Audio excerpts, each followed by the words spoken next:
विश्व मानचित्र में अगर इसे मैं दिखाऊं, विश्व मानचित्र के संदर्भ में, विश्व मानचित्र के संदर्भ में दिस वन, तो यह है आपका अफ्रीका। बहुत अच्छे से इसको भी पढ़ना, एक एक लाइन बहुत अच्छे से, महाद्वीप की अवस्थितियों को समझना। अफ्रीका क्षेत्रफल के दृष्टिकोण से एशिया महाद्वीप के बाद दूसरा बड़ा महाद्वीप। आर्थिक विकास मानदंडों में देखेंगे कि दुनिया का सबसे पिछड़ा महाद्वीप। संसाधनों के दृष्टिकोण से देखोगे तो प्राकृतिक संसाधनों से परिपूर्ण या भरपूर है, फिर भी आर्थिक दृष्टिकोण से अत्यंत पिछड़ा, अत्यंत पिछड़ा। दोस्तों आपको बताना चाहूंगा कि दुनिया की खोज के उपरांत भी इसके आंतरिक भागों के बारे में विश्व जगत को बहुत दिनों बाद तक जानकारी नहीं प्राप्त हुई।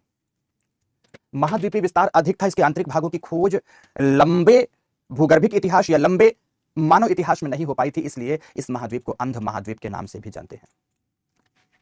अटलांटिक महासागर जहां एक तरफ अंध महासागर कहलाता है, वहीं महाद्वीपों के संदर्भ में अफ्रीका महाद्वीप के आंतरिक भागों की खोज दुनिया में सबसे बाद में हो पाने के कारण इसे अंध महाद्वीप के नाम से जानते हैं।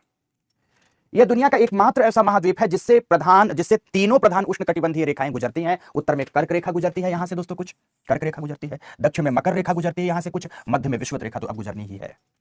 तीनों प्रधान ट्रॉपिकल लैटिट्यूड लाइंस गुजरती हैं, कर्क, विषुवत एवं मकर रेखाएं। इस वजह से इसे एक ट्रॉपिकल कॉन्टिनेंट के नाम से भी जाना जाता है, ट्रॉपिकल कॉन्टिनेंट के नाम से। इस महाद्वीप की प्लेट टेक्टोनिक के हिसाब से विशेषता अगर आप देखेंगे तो इस महाद्वीप के इस भाग में, ध्यान से देखना, इस महाद्वीप के इस भाग में सागर का हिस्सा जुड़ा है, इस महाद्वीप के इस भाग में भी सागर का हिस्सा जुड़ा है, महाद्वीप के इस भाग में भी सागर का हिस्सा जुड़ा है, इस भाग में भी कहीं ना कहीं कुछ ना कुछ जुड़ा ही है।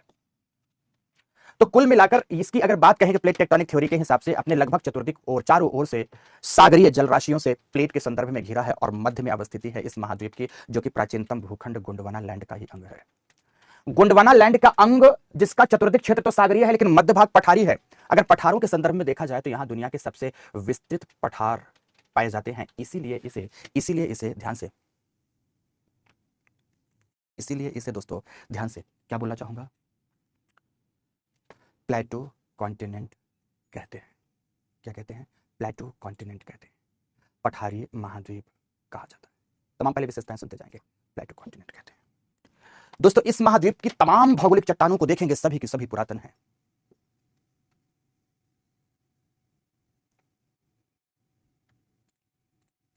मनप्रीत तुम्हारा मैसेज पूरा नहीं आया बेटा, मनप्रीत पूरा मैसेज नहीं आया, अदरवाइज जरूर देखना पूरा।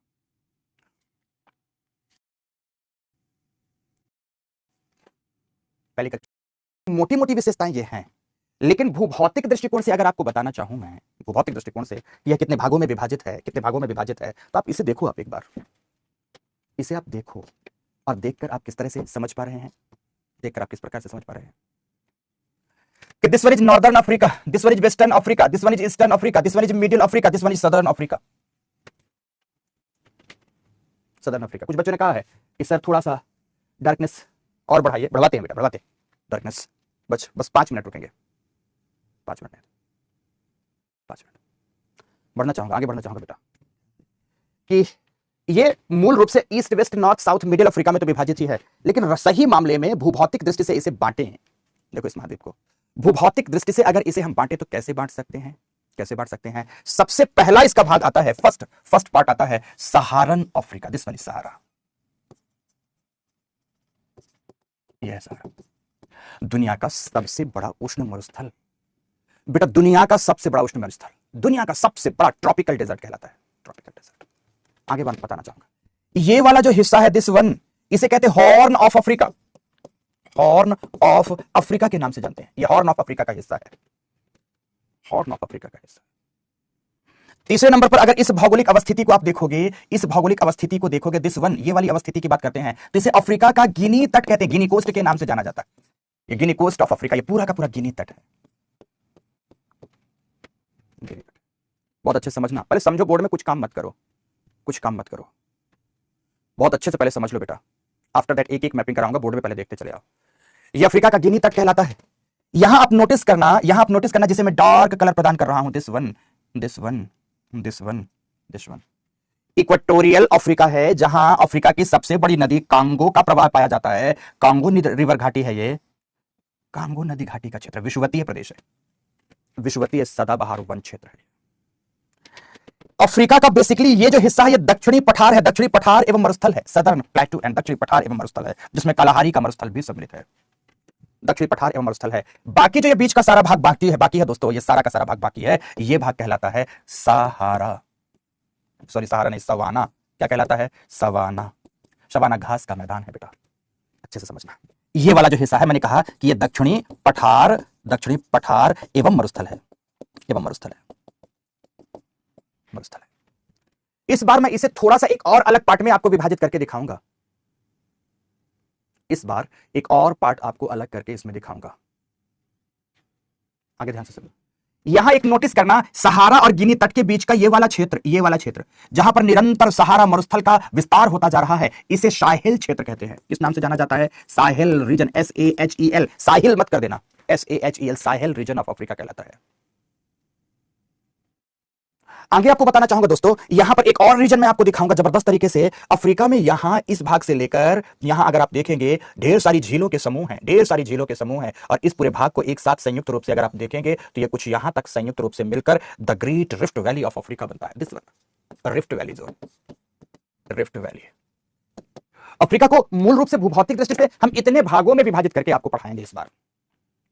बहुत अच्छे से पढ़ाएंगे बेटा, बहुत अच्छे से पढ़ाएंगे, इतना अच्छे से पढ़ाएंगे कि आपके पास का जो नोट्स रहेगा एकदम जबरदस्त रहेगा, हर एक बात आपके नोट्स में सम्मिलित रहेगी, हर बात सम्मिलित रहेगी।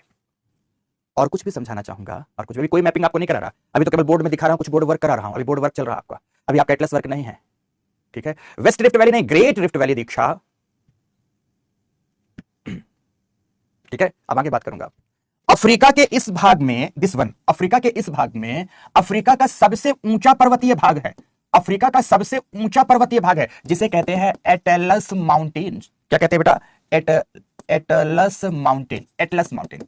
ये अल्प्स पर्वत के समतुल्य एक नवीन वलित पर्वत श्रेणी है, जिसे Anti Atlas, Tell Atlas, Saharan Atlas, Western Atlas आदि नामों से जाना जाता है, आदि नामों से जाना जाता है। एटलस माउंटेन है, एटलस, एटलस पर्वत है, नवीन वलित पर्वत श्रेणी, हिमालय के समतुल्य है, अल्प्स के समतुल्य है, टर्शियरी कालखंड की नवीन वलित पर्वत श्रेणी है। तो ठीक इसी तरह से दक्षिण अफ्रीका के इस दक्षिणी प्रक्षेप में भी एक वलित पर्वत श्रेणी है, यहां पर दिस वन, यहां पर भी एक वलित पर्वत श्रेणी है जिसका नाम है ड्रैकेंसबर्ग। अफ्रीका महाद्वीप में छोटी मोटी तो ढेर सारी चट्टानी पहाड़ियां हैं, लेकिन पर्वतों के रूप में दो ही पर्वत हैं, उत्तर पश्चिम में एटलस, तो दक्षिणी प्रक्षेप पर यहां पर हर्षिनियन कालखंड की वलित पर्वत श्रेणी ड्रैकेंसबर्ग पाई जाती है, ड्रैकेंसबर्ग पाई जाती है। ओके, बहुत अच्छे से ध्यान में, बहुत अच्छे से ध्यान से समझेंगे। तो अफ्रीका को अगर भूभौतिक दृष्टिकोण से देखेंगे तो कुछ इस तरह से यह विभाजित है, इतने भौगोलिक प्रदेशों में विभाजित है। अगर उत्तर में सहारा का मरुस्थल है तो आपको बताना चाहूंगा दोस्तों, अफ्रीका का दूसरा बड़ा मरुस्थल इस भौगोलिक प्रदेश पर है, जिसे हम कालाहारी का मरुस्थल कहते हैं। कालाहारी, क्यों कालाहारी, सब बताऊंगा, हर एक शब्द बताऊंगा।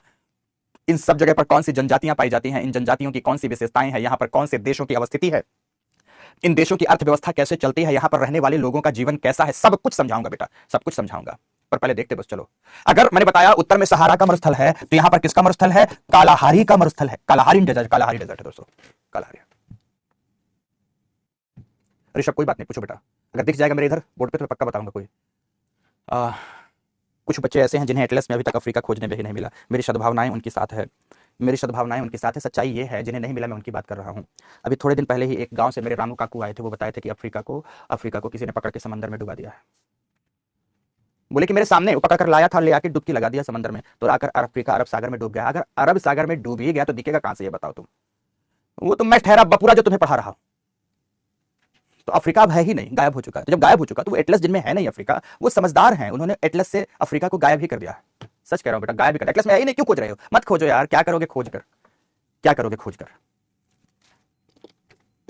ओके, समझिए बात को, तो खोजने की जरूरत नहीं है अभी भी। अरे यार कोई मेरी हेल्प कर दो, कोई सुन रहे हो क्या? बच्चे बार बार लिख रहे हैं, कोई सुन रहे हो क्या, मेरी हेल्प दो, मुझे अफ्रीका मिल ही नहीं रहा, एटलस के किस पेज में है? हे ईश्वर, अब कहां से आएगा ये मेरा, इस एडिशन में किस पेज पर है? कुछ बच्चे गधे टाइप के लिख भी रहे हैं, बार बार लिख भी रहे हैं, पेज बता रहे हैं।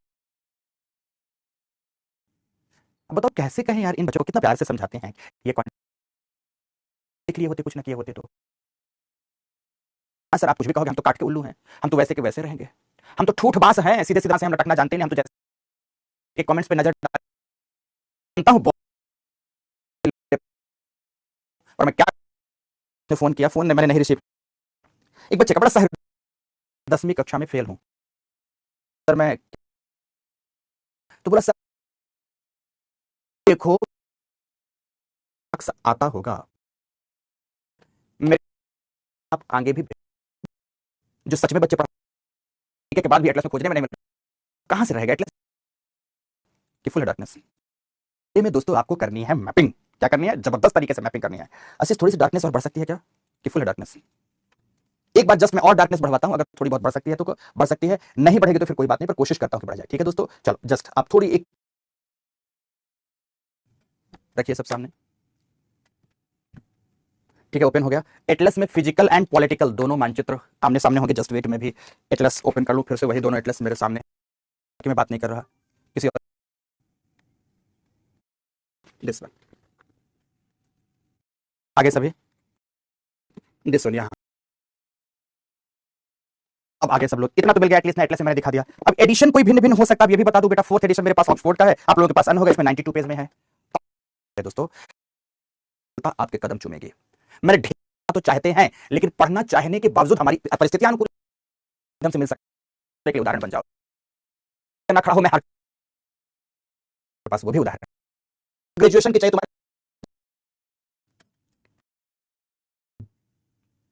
महाद्वीप। अरे भाई कुछ लोगों का बड़ा कंफ्यूजन है, इसमें निकाल दो। अरे वो बच्चा फेल नहीं था, लगता है समझ गए, लकीर खींच कर दिखाना। बड़ा महाद्वीप जो कि भरोसा, फेल नहीं था। क्षेत्रफल की दृष्टि से ध्यान रखना, बस उसके आधार पर अब तुम अपनी नई दिशा बना दो।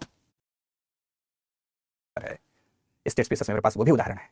मेरे पास तो जो लंबे समय से पढ़ा रहे बेटा, तो उदाहरण तो होंगे। तो बेटा तुम जिसने फोन किया था दूसरी तरफ से, और उन बच्चों के लिए जिन्हें स्थितियां अनुकूल नहीं पाई, तो मार्क्स नहीं थे तो क्या फर्क पड़ गया? पीछे मार्क्स नहीं आए तो उससे क्या फर्क पड़ गया? ध्यान रखना, यूपीएससी को आर्यता ग्रेजुएशन की चाहिए। तुम्हारे पास ग्रेजुएशन की सर्टिफिकेट है ना, बस उसके आधार पर अब तुम अपनी नई दिशा बना दो।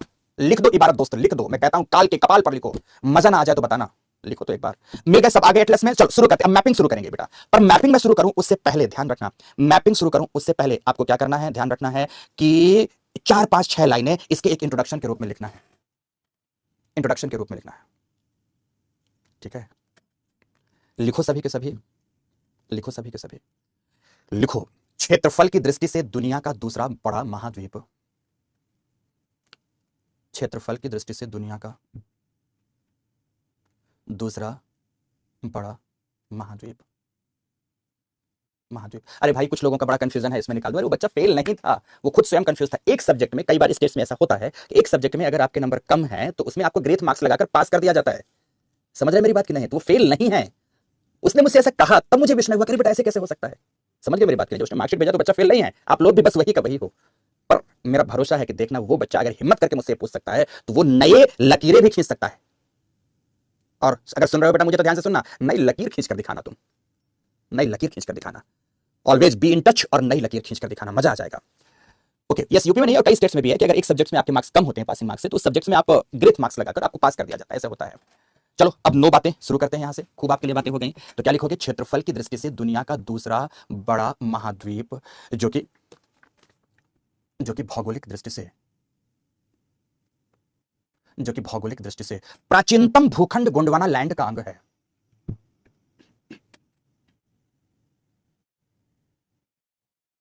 प्राचीनतम भूखंड गोंडवाना लैंड का अंग है, अंग है। पूर्ण विराम लगाओ, फिर लिखो कि इसका अधिकांश भाग, इसका अधिकांश भाग पठारी है, इसलिए इसे प्लेटो कॉन्टिनेंट, पठार महाद्वीप, पठार महाद्वीप के नाम से भी जाना जाता है। पठार महाद्वीप के नाम से भी जाना जाता है, जिसका क्षेत्रफल लगभग 30 मिलियन वर्ग किलोमीटर का है,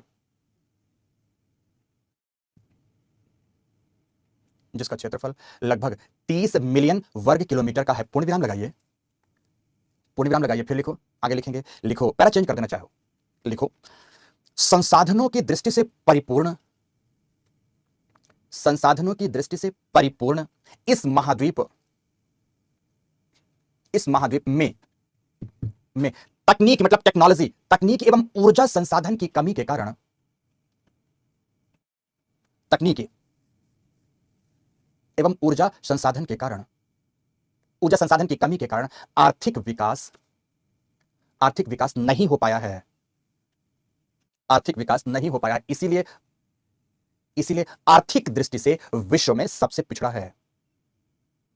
आर्थिक दृष्टि से विश्व में सबसे पिछड़ा है। पूर्ण विराम लगाएं, लिखें इस महाद्वीप के आंतरिक भागों की खोज दुनिया में नहीं, दुनिया की खोज के काफी वर्षों के बाद हुई। अर्थात इसके विषय में लोगों को अधिक जानकारी नहीं थी, इसीलिए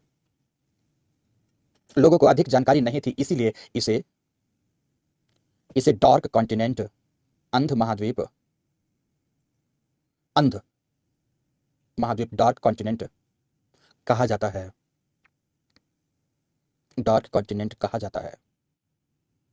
पूर्ण विराम लगाओ। पूर्ण विराम लगाने के बाद क्या लिखोगे? अब आगे ध्यान से, पूर्ण विराम लगाने के बाद क्या लिखोगे? बहुत अच्छे से आओ, पैरा चेंज करो फिर से, और पैरा चेंज करके क्या लिखोगे? ध्यान से लिखो, इस महाद्वीप से तीनों प्रधान उष्ण कटिबंधीय रेखाएं, तीनों प्रधान उष्ण रेखाएं या उष्ण अक्षांश रेखाएं गुजरती हैं। कौन सी तीनों? तो लिखें कर्क रेखा, विषुवत रेखा एवं मकर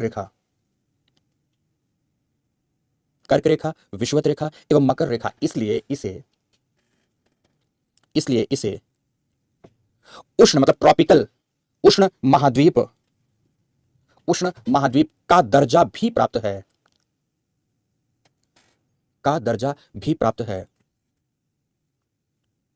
पूर्ण विराम लगाओ। फिर क्या लिखना है कि भूभौतिक दृष्टि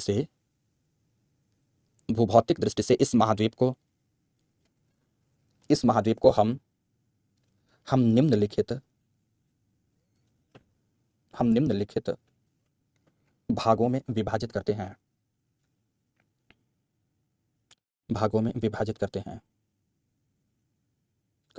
कौन से हैं? तो लिखो नंबर वन क्या लिखेंगे? सहारन अफ्रीका। नंबर टू गिनी तट। नंबर थ्री सवाना घास मैदान। पहला नंबर सहारा, दूसरा नंबर गिनी तट, तीसरा नंबर सवाना घास मैदान, चौथा नंबर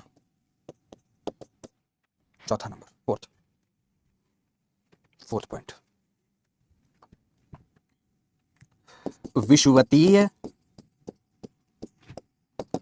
कांगो नदी द्रोणी। तो पांचवा नंबर दक्षिणी पठार एवं मरुस्थल। छठवां नंबर हॉर्न ऑफ अफ्रीका। तो अफ्रीका का हॉर्न प्रदेश। तो सातवां नंबर ग्रेट रिफ्ट वैली, वृहद भ्रंश घाटी। इतने भागों में बांट कर आज पढ़ाऊंगा बेटा, आज मतलब आज से कल तक।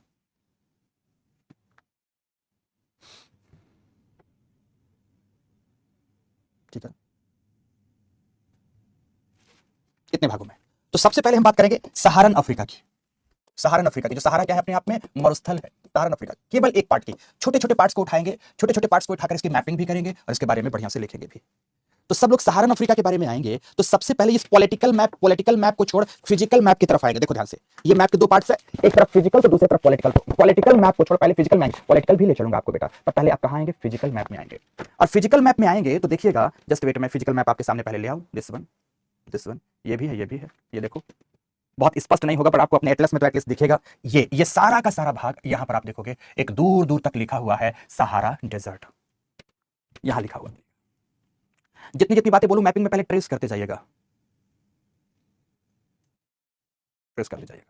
सहारन डेजर्ट दुनिया का सबसे बड़ा मरुस्थल। इसके निर्माण के पीछे क्या क्या वजह है मैं समझाऊंगा ना बेटा, आपको सब समझाऊंगा, पर पहले मैपिंग कर लेते हैं। सहारन मरुस्थल के ठीक उत्तर पश्चिम में आप यहां देखेंगे एटलस माउंटेन। सभी देखिए जल्दी से, एटलस कई नामों से आपके एटलस में दिया होगा। Saharan Atlas, Anti Atlas, Tell Atlas, सबको मिलाकर आप मान लो कि ये एटलस माउंटेन है या एटलस हाईलैंड है, कुछ भी एटलस हाईलैंड है। देख लिया दोस्तों, मजे की बात एटलस में ही देखेंगे आप। एटलस में इस महाद्वीप की सबसे ऊंची चोटी और इस महाद्वीप का सबसे ठंडा स्थल माउंट टैपकॉल है। माउंट टैपकॉल है। माउंट टैपकॉल सबसे ठंडा स्थल है। इससे भी ऊंची चोटी है माउंट किलिमंजारो। मुझे इसका मतलब कि ज्ञान नहीं है ऐसा मत सोच लेना।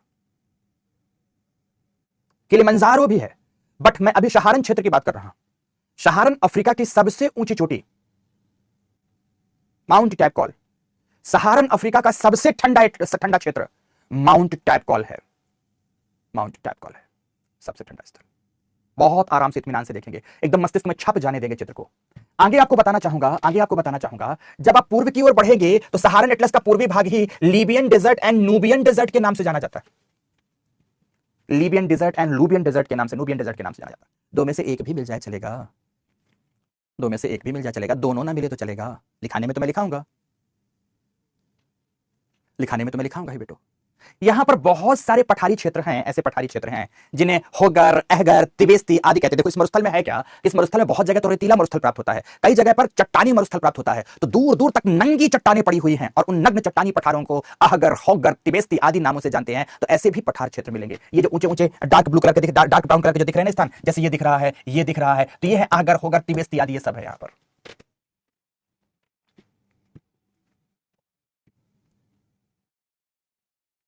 ऊंचे ऊंचे चट्टानी पठार है बेटा, ऊंचे ऊंचे चट्टानी पठार है। आप नोटिस करना कि ठीक, अब आगे आगे नोटिस करना कि सहारा के ठीक दक्षिण में अवस्थित है ये साहेल रीजन। साहेल, SAHEL, ठीक दक्षिण में, ठीक दक्षिण में, ठीक दक्षिण में, सहारा के ठीक दक्षिण में साहेल रीजन। क्या है साहेल, क्यों है साहेल, क्यों हो रहा है, सब बात करते हैं, पर रुको तो, कहते हैं ना जरा ठहरो, तो ठहर तो जाओ बेटा, सब बात करते हैं, पहले मैपिंग कर लो। सहारा मरुभूमि क्षेत्र की सबसे बड़ी नदी इस भाग में है दोस्तों रिवर नाइल। कौन सी नदी है, रिवर नाइल। यहां से आ रही है रिवर नाइल, यहां से आ रही है रिवर नाइल। दो नदियां हैं, एक का नाम है व्हाइट नाइल और एक का नाम है blue Nile.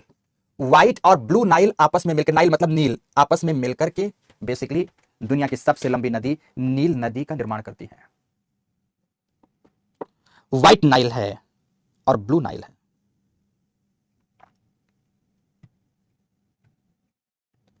White and blue Nile. ये व्हाइट नाइल है, इसका उद्गम, सबसे बड़ी बात आपको देखना, व्हाइट नाइल है, इसका उद्गम ठीक इक्वेटर पर अवस्थित अफ्रीका महाद्वीप की सबसे बड़ी झील विक्टोरिया से होता है।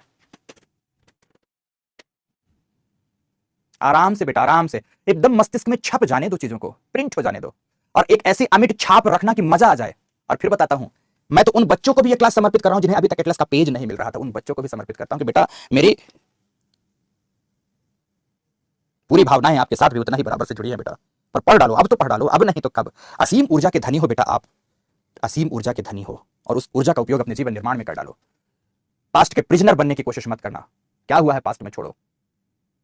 बार बार ये चार सारी लाइनें बोलूंगा, बताऊं किसी ने तन से कपड़े उतार दिए हों, क्योंकि मेरा जितना आपको पढ़ा पर झूठा ताकि मजा कर दो एवरेज। काश कि आज वो बच्चा जो कल मुझे फोन या मैसेज किया था आज मेरी क्लास में इसमें उपस्थित, तो तुमको कोई कमेंट्स करने की जरूरत नहीं होगा बेटा, लेकिन मेरी तुम बात सुन रहे हो और बस लगा दो, जिंदगी को झोंक दो एक बार, झोंको तो यार, फिर मैं हूं आपके साथ खड़ा हूं। ओके, एक और बात बोलूं, झोंक दो जिंदगी को, कर लो विषयों को आत्मसात, फिर जिंदगी की नई दिशा देने के लिए अगर कहीं दिशा ना दिखे तो आना मेरे पास, फिर मैं बताऊंगा कि बेहद खूबसूरती से आप चीजों को कर सकते हो, बेहद खूबसूरती से। तो दोस्तों यहां पर व्हाइट नाइल विक्टोरिया से निकलती है, और यहां पर ये जो ब्लू नाइल है इथोपिया का पठार, ये जो पूरा प्लेटू दिख रहा है ये इथोपियन प्लेटू है, ये वाला पूरा इथोपियन प्लेटू है, और इस इथोपिया पठार में एक छोटी झील है लेक टना। लेक टना को देखो दोस्तों,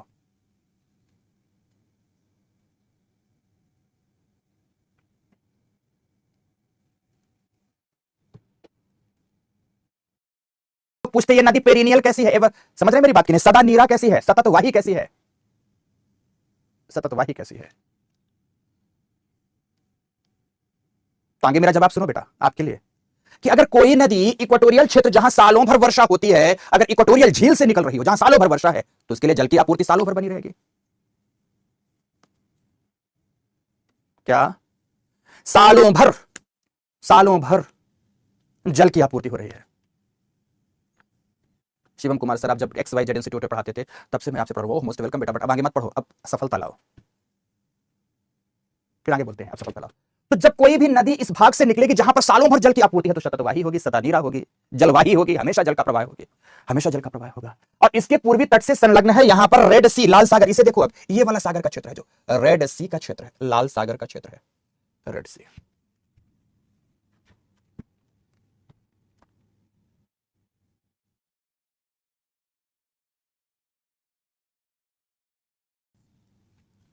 पेरीफेरी भी आप देख रहे हो, बस अभी इतने मैपिंग कराऊंगा, फिर लिखाऊंगा, समझाऊंगा इतना, बस इतने कोई पहले मस्तिष्क में बैठाओ। ये अदन सी से जुड़ी, और अदन सी के पास आप यहां पर देखोगे एक जलसंधि है जिसका नाम है बाब अल मंडेब। जल्दी से देखो, एक तरफ यहां पर गल्फ ऑफ अदन है और एक तरफ रेड सी है, दोनों के बीच में एक जलसंधि है। इंपॉर्टेंट जलसंधि स्टेट स्पीसीज के लिए, यूपीएससी के लिए नहीं, बट यूपीएससी के लिए अब क्यों महत्वपूर्ण होती जा रही है, क्योंकि इस क्षेत्र पर बहुत सारे विवाद और बहुत सारी बातों के लिए नए रास्ते की खोज की बात चल रही है। तो रेड सी को गल्फ ऑफ अदन से जोड़ने वाली एक जलसंधि है, मुकुल बघेल मोस्ट वेलकम बेटा, जिसका नाम है बाब अल मंडेब। बाब अल मंडेब, आगे बोल रहा हूं। यहां पर ये जो रेड सी है, रेड सी के पास का ये वाला भौगोलिक प्रदेश, दोस्तों जल्दी से आओ, अभी वेस्ट एशिया नहीं पढ़ा रहा, वेस्ट एशिया में और ज्यादा पढ़ाऊंगा। इजिप्ट का ये वाला जो हिस्सा है, ये कहलाता है सिनाई पेनिनसुला। क्या कहलाता है दोस्तों? सिनाई पेनिनसुला, सिनाई प्रायद्वीप, ये वाला हिस्सा है इजिप्ट का, पर ये क्या कहलाता है? सिनाई प्रायद्वीप कहलाता है। बहुत आराम से 10 बार सुनाऊंगा, 10 बार दिखाऊंगा, सिनाई प्रायद्वीप।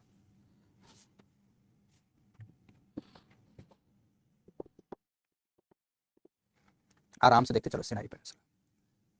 सिनाई पेनिनसुला को काट कर ही यहां पर एक नहर बनाई गई है, इसे काटकर यहां एक नहर बनाई गई, इस भाग को इसे काटा गया, एक नहर बना दी गई। जस्ट वेट दोस्तों, इस भाग को काटा गया और यहां एक नहर बना दी गई, इसे काटकर।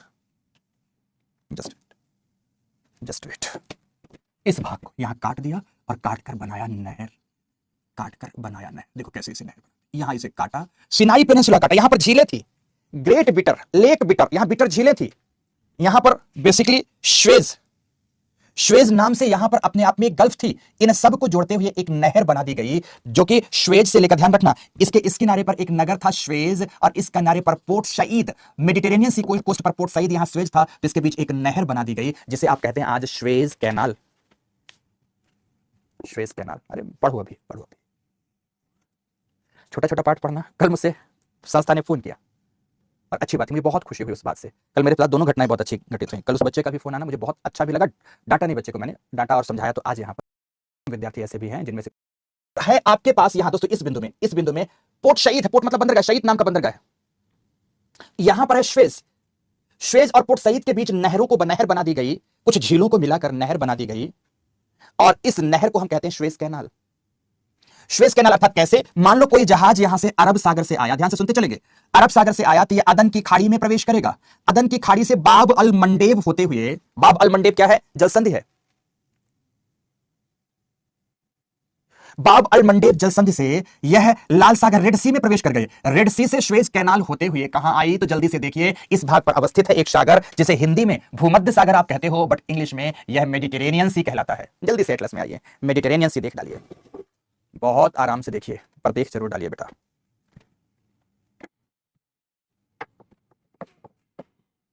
बच्चों ने पूछा है सर यहां पर लाल बिंदु निशान क्या है? सर यहां पर लाल बिंदु निशान क्या है? लाल बिंदु निशान यह बताता है डॉट डॉट डॉट करके कि ये जुड़ा नहीं है, यहां से कटा हुआ है, जुड़ा नहीं है बल्कि यहां से कटा हुआ है। क्या देख लिया आपने? मेडिटेरेनियन सी देख लिया। ओके, मेडिटेरेनियन सी को अगर आप इधर पार करेंगे, अब आगे बात करते हैं, जहाज मेडिटेरेनियन सी को पार करता हुआ इस भाग में आया, और यहां पर उत्तर में यूरोप है, दक्षिण में अफ्रीका है। यूरोप एवं अफ्रीका को अलग करने वाली यहां एक जलसंधि है, जिसे जिब्राल्टर जलसंधि कहते हैं, जिसे क्या कहते हैं? स्ट्रेट ऑफ जिब्राल्टर, जिब्राल्टर जलसंधि कहते हैं,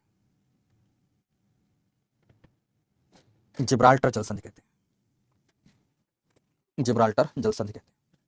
फिर से बोलना चाहूंगा, एक जहाज आपसे कोई पूछा जाए अगर अरब सागर से इस मार्ग होते हुए अटलांटिक महासागर जाना चाहता है, अटलांटिक महासागर जाना चाहता है, तो वह कौन कौन से जल मार्ग का अनुसरण करेगा? आप जवाब क्या देंगे कि अरब सागर से सबसे पहले वह अदन की खाड़ी में प्रवेश करेगा, बाब अल मंडेब जलसंधि होता हुआ लाल सागर में प्रवेश करेगा, लाल सागर से होता हुआ यह मानव निर्मित श्वेज कैनाल को पार कर भूमध्य सागर में प्रवेश करेगा, भूमध्य सागर से प्राकृतिक जलसंधि जिब्राल्टर को पार करता हुआ उत्तर अटलांटिक महासागर में, यहां पर एक आइलैंड ग्रुप है जिसका नाम है मडीरा और नीचे है कैनरी, तो मडीरा आइलैंड के आसपास पहुंच जाएगा।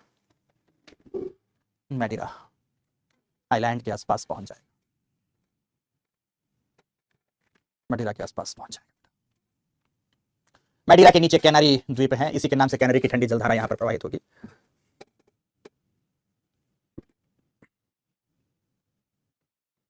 ठीक है, देख लिया इतना, फिर से आता हूं। इसी के साथ आप जिब्राल्टर के साथ आप देखेंगे एटलस, एटलस के साथ देखेंगे माउंट टैपकॉल, माउंट टैपकॉल के साथ देखेंगे सहारा, सहारा के साथ देखेंगे साहेल, सहारा के साथ ही देखेंगे लीबियन एवं नूबियन डेजर्ट, सहारा के साथ देखेंगे आप पूर्वी भाग में नील नदी, व्हाइट एंड ब्लू नाइल की संयुक्त धारा, नील के पूर्व में देखेंगे रेड सी, रेड सी अपने दक्षिण में बाब अल मंडेब जलसंधि द्वारा अदन की खाड़ी से जुड़ी है, और अपने उत्तर में श्वेज कैनाल, श्वेज नहर के माध्यम से भूमध्य सागर से जुड़ी हुई है, भूमध्य सागर से जुड़ी हुई है। और आपको एक बात समझाना चाहूंगा, भूमध्य सागर की दो आंतरिक खाड़ियां हैं, दो आंतरिक खाड़ियां हैं। इस चित्र में भी दिखा सकते थे, लेकिन इसमें कुछ बहुत ज्यादा पोच पोच हो जाएगा, तो यहां दिखा देता हूं। ये मेडिटेरेनियन सी है, आप देख पा रहे हैं, भूमध्य सागर है ये मेडिटेरेनियन सी है। तो मेडिटेरेनियन सी के इस किनारे पर गल्फ ऑफ गैबेज है, और यहां पर ये जो है भाग, ये गल्फ ऑफ सिद्र है, ये भी एक गल्फ है, दो खाड़ियां हैं, Gulf of Gabes and Gulf of Sidra, दो खाड़ियां भी भूमध्य सागर के। देखिए क्यों देखेंगे, क्योंकि दोस्तों यहां से पेट्रोलियम का उत्पादन होगा, बहुत महत्वपूर्ण है। Gulf of Sidra and Gulf of गैबेज।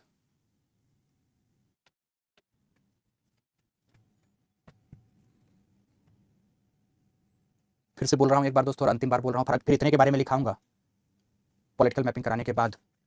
शुरू करते हैं यहां से, अदन की खाड़ी, Bab al Mandeb, Red Sea, Suez Canal, Mediterranean Sea, Gulf of Gabes, Gulf of Sidra, and इसके साथ जिब्राल्टर जल संधि, जिब्राल्टर जल संधि, Madeira Island, Canary Island, Atlas Mountain, Saharan मरुस्थल, सहारन मरुस्थल, सहारन मरुस्थल के साथ Sahel region, Sahel, this one Sahel. मैंने आपको बताया कि सहारन मरुस्थल में ढेर सारे पठारी क्षेत्र हैं, जैसे तिबेस्ती माउंटेन्स, ये सब चट्टानी पर्वत हैं, इफोरस मैसिफ, ये सब चट्टानी पठार पर्वत हैं, एआईआर मैसिफ, सब चट्टानी पर्वत पठार हैं, सब होगर अहगर, ये सब यहीं पर है। तो सहारन डेजर्ट के पूर्व में लीबियन डेजर्ट, उससे भी पूर्व में नूबियन डेजर्ट, बट लीबियन एवं नूबियन डेजर्ट्स के मध्य में इन्हें विभाजित करती है एक नदी, जिसे कहते हैं आप River Nile, River Nile.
Western Sahara, Western Sahara के बाद Mauritania, Mali, Niger, Chad, Northern Sudan, not Southern Sudan, Northern Sudan, इतने देशों को मिला दिया जाए।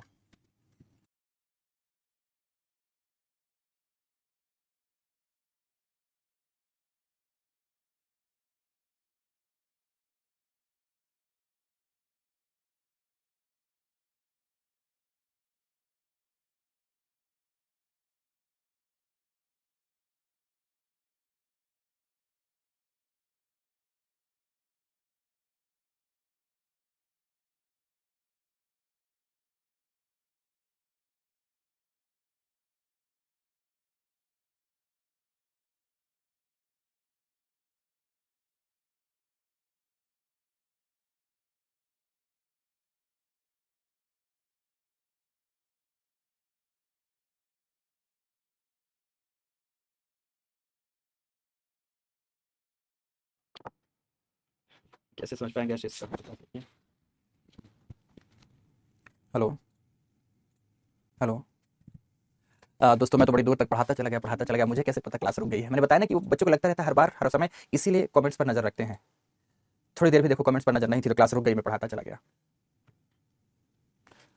Just wait. कई बच्चे बोलते हैं कमेंट्स ऑफ करिए और ये सब करिए, इसीलिए ऑफ नहीं किया जाता बेटा, नुकसान हो जाता है।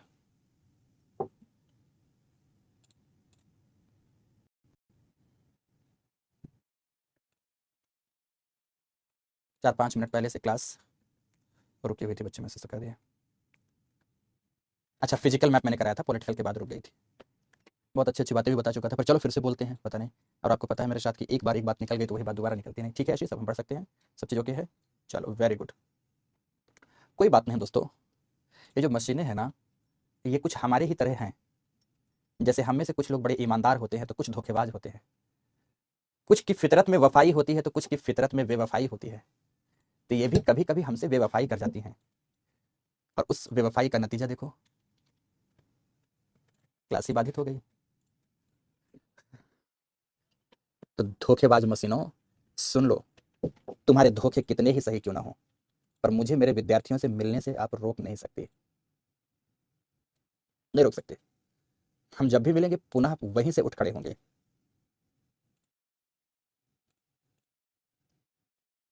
फिर चल पड़ेंगे, आगे बढ़ते, चलो आगे बढ़ते हैं दोस्तों। फिजिकल मैप के बाद मैं आ गया था पॉलिटिकल मैप में, और पॉलिटिकल मैप में सहारन कंट्री को मुझे दिखाना था। वही मैं यहां पर बता रहा था, कहानी कुछ ऐसी बता रहा था। खैर, कहानी अब क्या बताऊं, चलो आओ यहां पर। सहारन कंट्री को यहां पर मैं आपको दिखा रहा था। सहारन कंट्रीज को दिखाने के क्रम में सुनो ध्यान से। इजिप्ट सबसे पहले देखा, मिस्र जिसे नील नदी का वरदान कहा जाता है, जिसे नील नदी का वरदान कहा जाता है।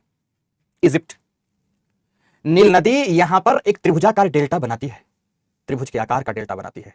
और नील के डेल्टा के नाम से ही डेल्टा शब्द बना, डेल्टा का मतलब ही होता है त्रिभुज लैटिन भाषा में।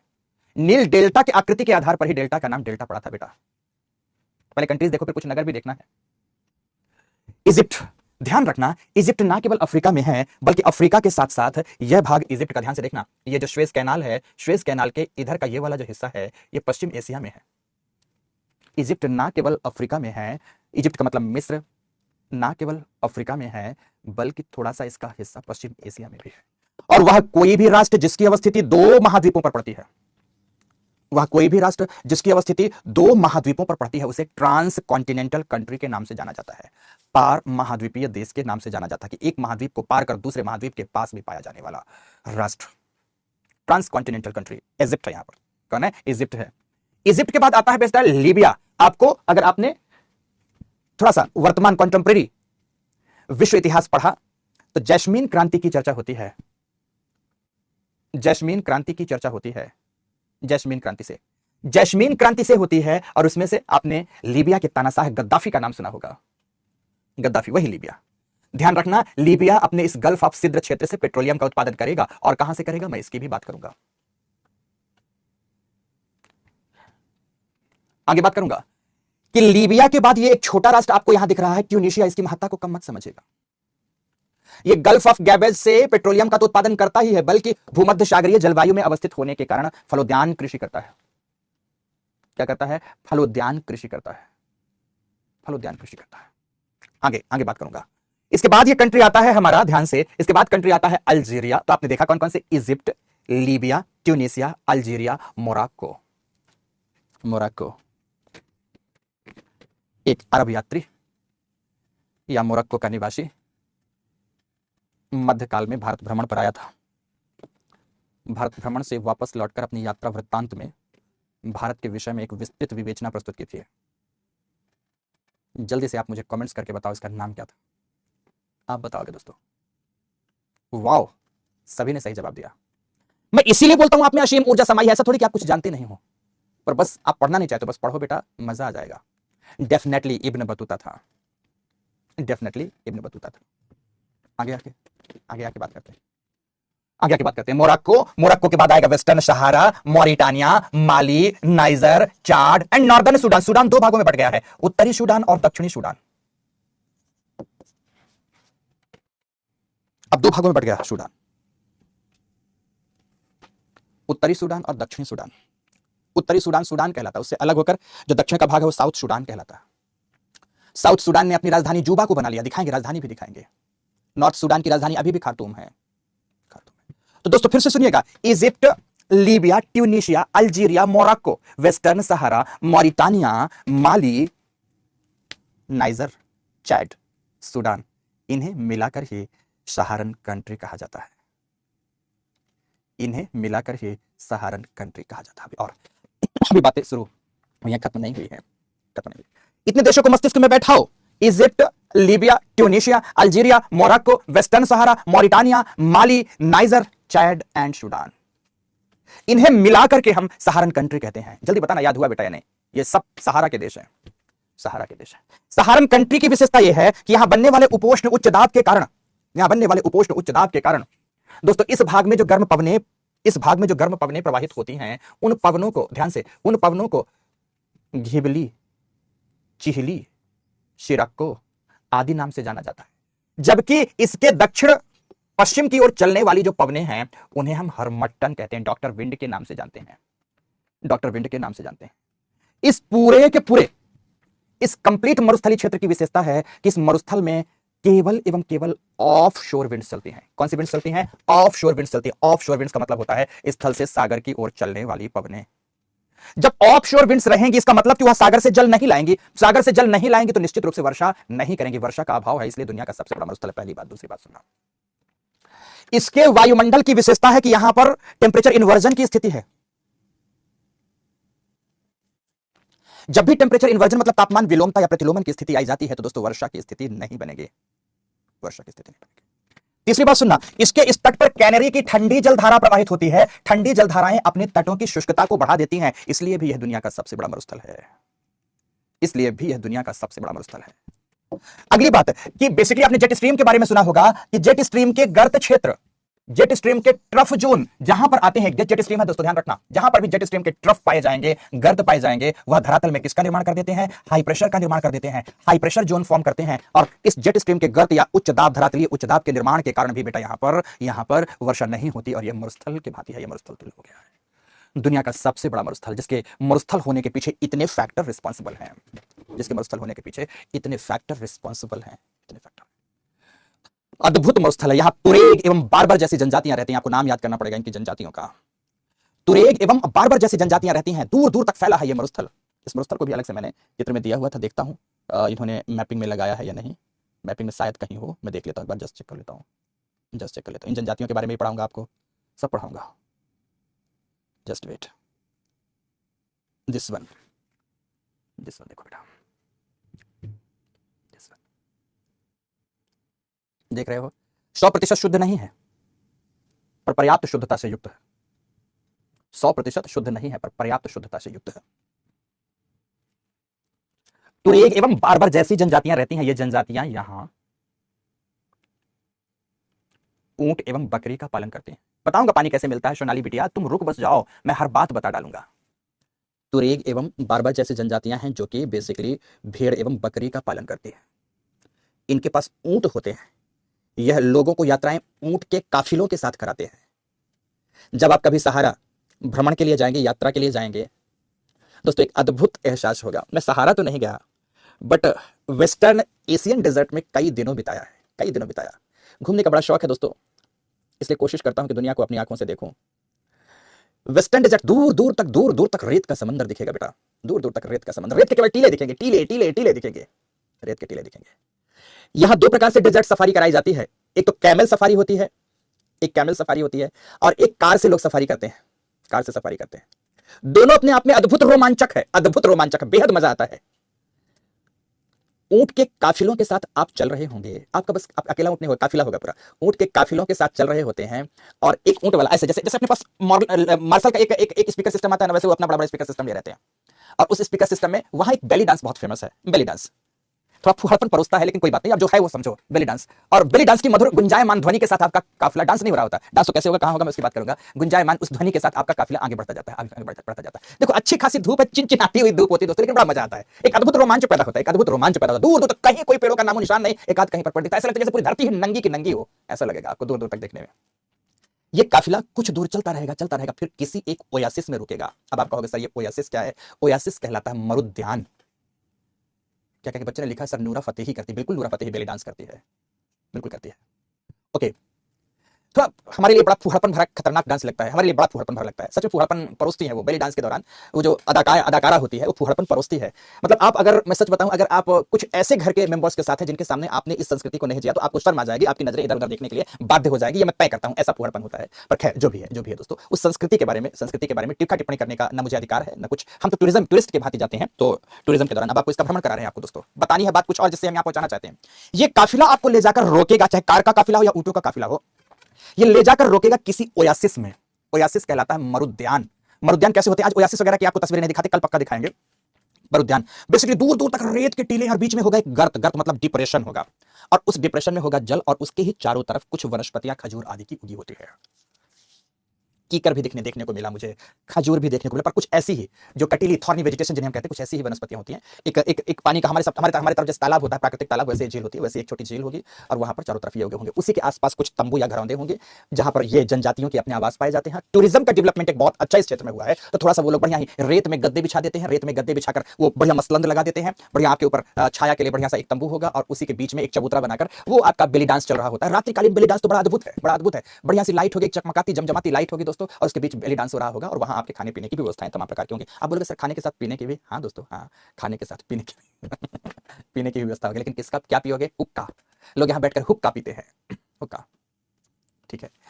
ओके, एथिकलाइज सर जो डिप्रेशन में एक डाउट था, बेटा सब मैं बोल तो रहा हूं, डिप्रेशन क्या है, सब तुम्हारा सारा जवाब आ जाएगा। डिप्रेशन का मतलब होता है गर्त।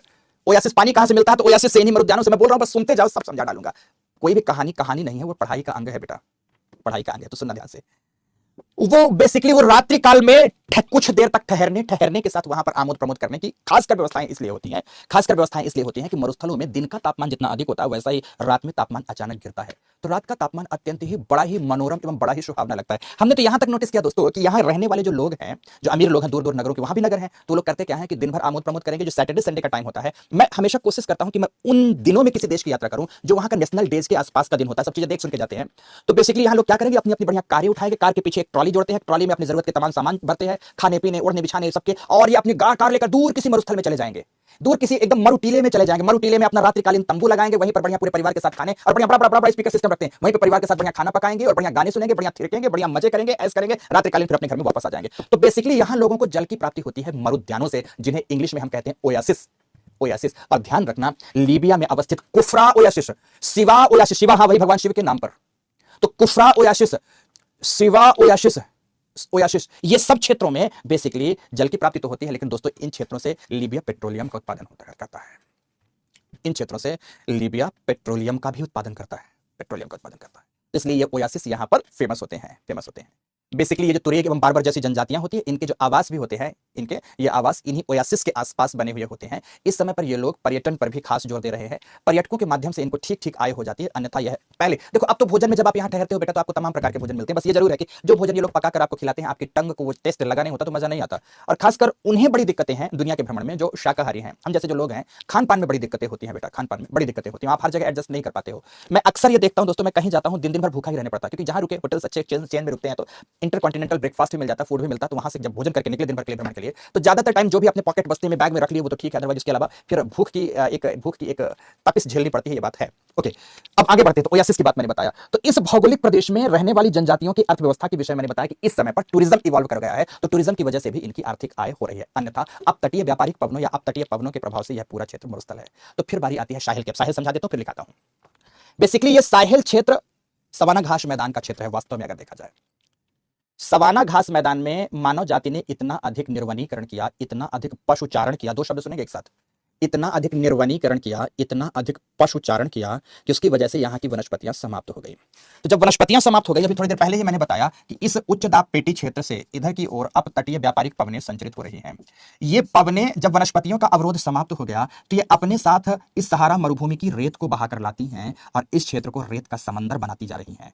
तो ध्यान से, सहारा के दक्षिण का वह भौगोलिक प्रदेश जहां सहारा के दक्षिण का वह भौगोलिक प्रदेश जहां निरंतर सहारा मरुस्थल का विस्तार होता जा रहा है, उसे ही हम साहेल क्षेत्र कहते हैं। साहेल क्षेत्र पर्यावरणीय दृष्टिकोण से बड़ा ही संकटग्रस्त क्षेत्र है दोस्तों, अत्यंत ही फ्रेजाइल क्षेत्र की भूमिका में आ गया है। ये साहेल क्षेत्र, यहाँ की प्राकृतिक पारितंत्र या वनस्पतिक तंत्र धीरे धीरे नष्ट होता जा रहा है, नष्ट होता जा रहा है। समझ में आई बातें दोस्तों? तो चलो अब इसी के विषय में कुछ और मैपिंग में करते हैं। कुछ और मैपिंग में करने के साथ अब आप एटलस में आएंगे। हमारे पास जो मैप है उसमें बहुत सारे नगर नहीं दिए गए, पर अब आप एटलस में आएंगे बेटा, एटलस में आएंगे। चलिए सभी आइए एटलस में, और ध्यान से शुरू करेंगे। तो कैसे? सबसे पहले इजिप्ट में आइए, इजिप्ट में आइए। इजिप्ट में आ गए। इजिप्ट के दक्षिण में सूडान है, सूडान में आइए। कुछ और मैपिंग करनी है, अलग बात बताऊंगा, जितना बोलता हूं पहले आ जाओ। अब आप देखेंगे यहाँ पर, यहाँ आपने देखा कि white Nile and blue Nile मिले और आगे गई, यहाँ डेल्टा बनाई। तो ये व्हाइट एंड ब्लू नाइल जहां पर मिल रही है, वहां देखो एक नगर होगा, सूडान की कैपिटल है खार्तूम। देखो बेटा यहाँ पर अवस्थितियां तो बहुत सी हैं बेटा, बट कुछ सीमित करके बताता हूं। क्या है यहाँ पर? Khartoum, Egypt. ध्यान रखना, इसी नदी पर, नील नदी पर एक डैम बना है आश्वान, और आश्वान बांध की वजह से ही एक झील है जिसका नाम है नासिर। आश्वान बांध है इस पे, नील नदी पर। नील नदी का सबसे बड़ा बांध है आश्वान और उसका नाम है नासिर। एटलस में शायद दिया हो नासिर, लेक नासिर तो शायद दिख रही है। जस्ट वेट, पहले मैं ऑक्सफोर्ड को उठाता हूँ। यस, आश्वान डैम भी दिया है और आश्वान डैम के साथ नासिर झील भी दिया है। आश्वान डैम और नासिर झील दिया हुआ है, नासिर झील। आगे बढ़ेंगे आप, इजिप्ट की कैपिटल देखेंगे आप, कैरो, जिसको हम लोग बोलते हैं हिंदी में काहिरा।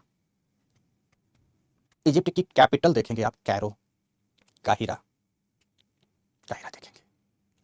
कैरो, कैरो के पास ही गीजा के पिरामिड है, आप जानते ही हैं, कैरो के पास ही गीजा है। पर गीजा से ज्यादा महत्वपूर्ण है यहाँ पर एक नगर है अलेक्जेंड्रिया, और यहाँ एक नगर है पोर्ट सईद। इजिप्ट के नगरों में एक नगर है अलेक्जेंड्रिया मतलब सिकंदरिया, और दूसरा है पोर्ट सईद। अलगीजा भी देख लो, क्योंकि गीजा के पिरामिड दुनिया में प्रसिद्ध है, तो अलगीजा भी देख लो। कैरो के ठीक दक्षिण में, या कह सकते दक्षिण पश्चिम में, गीजा है, गीजा के पिरामिड। ये बेसिकली अब एकदम आप नील नदी डेल्टा क्षेत्र में हो, नील नदी डेल्टा क्षेत्र पर हो। आपने क्या देखा? Alexandria, Port Said, Cairo, Giza. Giza देख लिया इतना, देख लिया इतना दोस्तों, ये यही अलेक्जेंड्रिया है। एक बड़ी प्रेरणादायक कहानी है, उस कहानी को जरूर सुनो, प्रेरणादायक कहानी। कहते हैं अलेक्जेंडर पश्चिम एशिया में विजय के दौरान, आपको यह भी पता है कि 23 वर्ष का नवयुवक, मैं क्यों कहता हूं आप में असीम ऊर्जा समाई है। आप में से ज्यादातर बच्चे अभी 19, 20, 21, 22, 23 साल की उम्र के हैं जो क्लास ले रहे हैं, ज्यादातर बच्चे असीम ऊर्जा के धनी हो दोस्तों। सच में आप में इतनी ऊर्जा है कि आप दुनिया में विजय कर सकते हो। ध्यान रखना, ये अंक सूचियां जो आपको मिलती है ना, ये मार्कशीट जो मिलती हैं, ये कागज का केवल एक पन्ना है, केवल एक पन्ना है। ध्यान रखना, आपके अंदर आज भी असीम संभावनाएं सीमित हैं, असीमित हैं, असीम संभावनाएं, वो भी असीमित है, सीमित नहीं, सॉरी दोस्तों। बस आप संभावनाओं को उनमें से तराश कर बाहर निकाल दो। मजा ना आ जाए तो बताना, नाज होगा, फक्र होगा आपको अपने आप पर और दुनिया को आप पर। तो ध्यान से चलो सुनना, एक गलत कहानी भी इसमें परोसी गई और कुछ कहानियां ऐसी सुनना। विश्व विजय के उद्देश्य से जब निकला अलेक्जेंडर आगे, इस पूरे क्षेत्र को जीतता गया, तो इजिप्ट के इस क्षेत्र को जीतने के बाद वह खुश होकर एक बड़ा सा विशाल का उद्यान बनाता है, वाटिका बनाता है, बाग बनाता है, और उसका नाम ही रखाया गया अलेक्जेंडर पार्क। आज भी अलेक्जेंडर पार्क है वहां पर, और जब भी टूरिस्ट जाते हैं जरूर जाते हैं। अलेक्जेंडर पार्क बनाया, उसमें अपने माता पिता और गुरु अरिस्टोटल की प्रतिमा लगवाया, स्टोन स्टैचूज थी, प्रतिमा लगवाया। इतनी प्रतिमा लगाने के बाद कलाकार को लगा कि यार इनकी तो लगाया है, पर इसके बाद सिकंदर की क्यों ना लगाऊं, अलेक्जेंडर की क्यों ना लगाऊं। तो अलेक्जेंडर की प्रतिमा बनाता है और उस प्रतिमा को भी एक बड़ी अच्छी जगह पर, मेन फोकस वाले स्थान पर लगा दिया। अलेक्जेंडर एंटर करता है उस पार्क को देखने के लिए, उस वाटिका को देखने के लिए। और दोस्तों आपको बताऊं, गुरु की प्रतिमा देखता बड़ा खुश हुआ, माता पिता की प्रतिमा देखता बड़ा खुश हुआ, आगे बढ़ा तो उसकी प्रतिमा दिखाई दी। अलेक्जेंडर बोलता ये क्या है? तो बोला गया ये आपकी प्रतिमा है। क्या है ये? क्या है ये? आपकी प्रतिमा है। देखकर अपनी प्रतिमा आग बबूला हो गया और दोस्तों कहते हैं तलवार निकाला और तलवार के एक प्रहार से उस पत्थर की प्रतिमा की गर्दन तोड़ दिया, और आज भी वह टूटी हुई गर्दन की मूर्ति वहां पर खड़ी हुई है। पूछा गया कि आखिर आपने ऐसा क्यों किया, तो बोलता है कि मैं चाहता हूं कि दुनिया जब इस जगह पर कभी आए तो एटलीस्ट एक बार यह जरूर पूछे कि सब तो है पर अलेक्जेंडर कहां है। अलेक्जेंडर ना होकर लोगों के दिलो जुबान पर रहे, यही अलेक्जेंडर की विजय का प्रतीक होगा। उसने अपनी ही प्रतिमा का गर्दन काट दिया। यहां तो लोग अपनी ही प्रतिमा सजाने में बैठे रहते हैं, लेकिन सच बताऊं, जो इतिहास बनाते हैं ना, जो इतिहास गढ़ते हैं ना, वो अपनी प्रतिमा बनाते नहीं, अपनी प्रतिमा मिटाते हैं, अपने विचारों को जीवंत कर जाते हैं। दोस्तों आप में से भी कुछ वैसे ही अलेक्जेंडर हैं, आप में से भी कुछ वैसे ही जो कमाल कर जाएंगे, पर करो कब के लिए था। एक तो ये सही सी कहानी है, और एक दूसरी सी कहानी है अलेक्जेंडर और पोरस की लड़ाई की। अलेक्जेंडर और पोरस के बीच की लड़ाई की जो इतिहास ने कहानी परोसी है, मैं 100% कहता हूं कि झूठी है। पोरस अलेक्जेंडर से कभी पराजित नहीं हुआ, ध्यान रखना।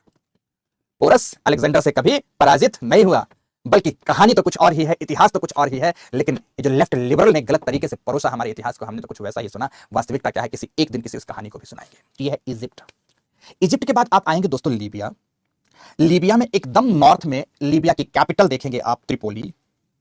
त्रिपोली। और ट्यूनिसिया में भी आएंगे तो ट्यूनिसिया के नॉर्थ में उसकी कैपिटल देखेंगे आप सभी, ट्यूनिस कैपिटल देखेंगे, ट्यूनिस। ट्यूनिस। इतना मुझे दिखाना था। अब इसके अलावा ये जो सहारन कंट्री मैंने दिखाए हैं, इसके जितने भी महत्वपूर्ण महत्वपूर्ण राजधानियां हैं आपको स्वयं देखनी है। फिर से बोल रहा हूं, इतना मुझे दिखाना था, ये मेरे काम का है। क्या क्या आपने देखा? खार्तूम देखा, आशवान डैम देखा, नासिर झील देखा, कायरो देखा, काहिरा देखा, गीजा देखा, पोर्ट सईद एंड अलेक्जेंड्रिया देखा, लीबिया की कैपिटल देखा आपने ट्रिपोली, ट्यूनिशिया की कैपिटल देखा ट्यूनिस, और इसके बाद मैंने क्या कहा, इसके बाद Algeria, Morocco, Western Sahara, Mauritania, Mali, Niger, Chad आदि की राजधानियां आप स्वयं देखिए। मुझे उनसे कोई सरोकार नहीं, कोई खास मतलब नहीं है। ठीक है, आदित्य इसलिए किनारे पर जलवायु बेहतर है, इसलिए वहां पर कैपिटल है। ठीक है, समझ गए मेरी बात की नहीं? तो ये है सहारन कंट्रीज, ये है सहारन कंट्रीज, और ये है यहाँ की तमाम विशेषताएं। सिकंदर और अलेक्जेंडर, ये अलेक्जेंडर एक ही व्यक्ति के नाम है बेटा, अलग अलग नहीं है। ठीक है, समझ में आ गई मेरी बात की नहीं? अब ये जो बात मैंने आपको यहाँ पर पढ़ाई, इतनी ही बात जो मैंने पढ़ाई, यही बात दोस्तों अब आपको मैं कल लिखाऊंगा। और कल लिखाऊंगा बस नहीं, कल अफ्रीका हमारा पूरा भी हो जाएगा। कल अफ्रीका यहीं पर इसी के साथ लिखाऊंगा। बस आपको मेरा सुझाव है कि अफ्रीका की मैपिंग इसके अलावा भी कुछ स्वयं करके आइएगा, ताकि कल आसानी से मैं मैपिंग पढ़ा सकूं और आपको तमाम बातें लिखा सकूं। सुनेंगे ध्यान से। कल क्लास में इंटर करते ही पहले तो सीधा सा सहारा के बारे में सारी बातें लिखाऊंगा। सहारा के बारे में लिखाते हुए जिस क्रमिकता से मैंने ये चीज़ दिखाई है, उसी क्रमिकता से आपको सारी बातें लिखाऊंगा। कुछ कुछ कहानियां सुनाऊंगा, फिर लिखाऊंगा, फिर कहानियां सुनाऊंगा, फिर लिखाऊंगा। कुछ यही तौर तरीके अपनाते हुए पूरे क्लास को आगे बढ़ाता हुआ, कल लंबी क्लास भी लेनी पड़े तो सही, पर कल अफ्रीका हम लोग पूरा करेंगे। ओके दोस्तों, आज इसी बात के साथ इस कक्षा की यहाँ पर समाप्ति करता हूँ। धन्यवाद, बहुत बहुत धन्यवाद दोस्तों।